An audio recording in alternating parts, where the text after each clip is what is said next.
हरे कृष्ण कृष्ण कृष्ण हरे हरे, हरे राम राम राम हरे हरे। एक बार महाराज युधिष्ठिर ने पूछा कि हे वासुदेव, फाल्गुन मास के कृष्ण पक्ष में किस नाम की एकादशी होती है और उसके व्रत की करने की क्या विधि है, कृपा करके मुझे बताइए। भगवान श्री कृष्ण बोले, हे युधिष्ठिर, एक बार नारद जी ने ब्रह्मा जी से फाल्गुन की कृष्ण पक्ष की विजया एकादशी के व्रत से होने वाले पुण्य के बारे में पूछा था तथा ब्रह्मा जी ने इस व्रत के बारे में उन्हें जो कथा और विधि बताई थी उसे सुनो। ब्रह्मा जी ने कहा, हे नारद, यह व्रत बहुत ही प्राचीन, पवित्र और पापनाशक है। यह एकादशी राजाओं को विजय प्रदान करती है, इसमें तनिक भी संदेह नहीं है।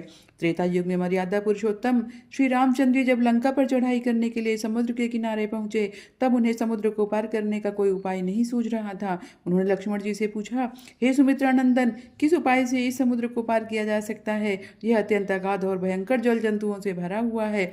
मुझे ऐसा कोई उपाय दिखाई नहीं देता जिससे इसको सुगमता से पार किया जा सके।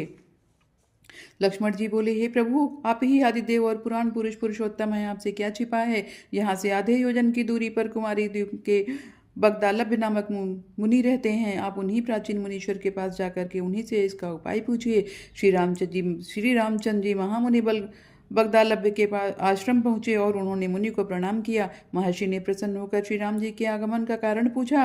श्री राम जी बोले, हे ब्राह्मण, मैं लंका पर चढ़ाई करने के उद्देश्य से अपनी सेना सहित यहाँ आया हूँ। हे मुने, अब जिस प्रकार ये समुद्र पार किया जा सके, कृपा करके मुझे वो उपाय बताइए। बगदालभ्य मुनि ने कहा, हे श्री राम जी, फाल्गुन के कृष्ण पक्ष में जो विजया नाम की एकादशी होती है, उसका व्रत करने से आपकी विजय होगी। निश्चय ही आप अपनी वानर सेना के साथ समुद्र को पार कर लेंगे। हे राजन, अब इस व्रत की फलदायक विधि सुनिए। दशमी के दिन सोने, चांदी, तांबे अथवा मिट्टी का एक कलश स्थापित करके उस कलश को जल से भर करके उसमें पल्लव डाल दें। उसके ऊपर भगवान नारायण के सुवर्णमय विग्रह की स्थापना करें। फिर एकादशी के दिन प्रातःकाल स्नान करें, कलश को पुनः स्थापित करें, माला, चंदन, सुपारी तथा नारियल आदि के द्वारा विशेष रूप से उसका पूजन करें। कलश के ऊपर सप्तधान और जौ रखें, गंध, धूप, दीप और भांति भांति के नैवेद्य से पूजन करें। अखंड व्रत की सिद्धि के लिए घी का दीपक जलाएं। फिर द्वादशी के दिन सूर्योदय होने पर उस कलश को किसी जलाशय के समीप स्थापित करें और उसकी विधिवत पूजा करके देव प्रतिमा सहित उस कलश को वेद वेत्ता ब्राह्मण के लिए दान कर दें। कलश के साथ ही और भी बड़े बड़े दान देने चाहिए।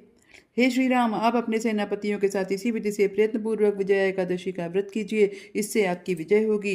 ब्रह्मा जी कहते हैं, हे नारद, यह सुनकर के श्री रामचंद्र जी ने मुनि के कथनानुसार उसमें विजया एकादशी का व्रत किया।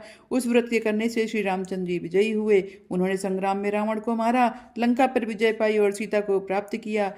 हे पुत्र, जो मनुष्य इस विधि से व्रत करते हैं उन्हें इस लोक में विजय प्राप्त होती है और उनका परलोक भी अक्षय बना रहता है।